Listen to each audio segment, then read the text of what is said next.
Hello, in this tutorial I'll show you how to add or remove a card on AliExpress.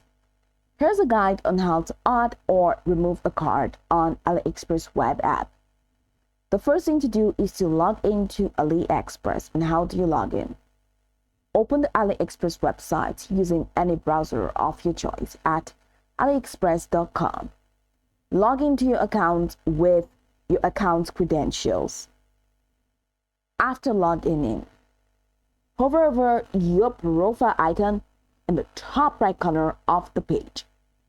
You'll see a drop-down menu with a couple of options, including My Orders, My Coins, Message Center, Payments, Wishlist, My Coupons, AliExpress Business, DS Center, and all the way down to Accessibility.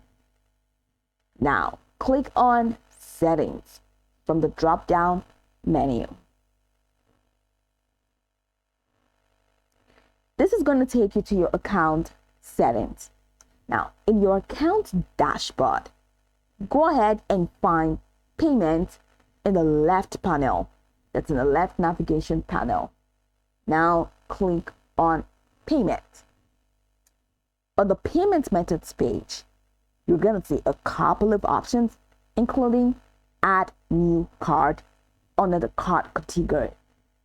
Click on Add New Card to begin adding your new card. A form will appear which has appeared where you need to enter your card details, including the card number, expiration date, CVV, and cardholder's name. Ensure the information is absolutely correct. After filling out the card details, go ahead and click on Save to add the card to your AliExpress account. You may receive a verification notification. Now, that's about that. Here's the bonus tip on how to remove the card.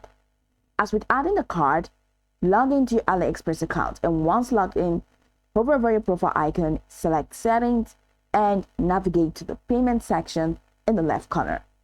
And then, in the list of saved payment methods, locate the card that you wish to remove. And next to the card you want to remove, you'll see a Delete or Remove button. Click on this to remove the card from your account. A confirmation prompt may appear asking if you're sure to remove the card.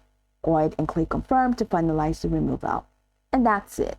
You can go over this tutorial from top to bottom to get acquainted with the steps, and once you are done, you'll be good to go. I hope this tutorial marvelously helped your search.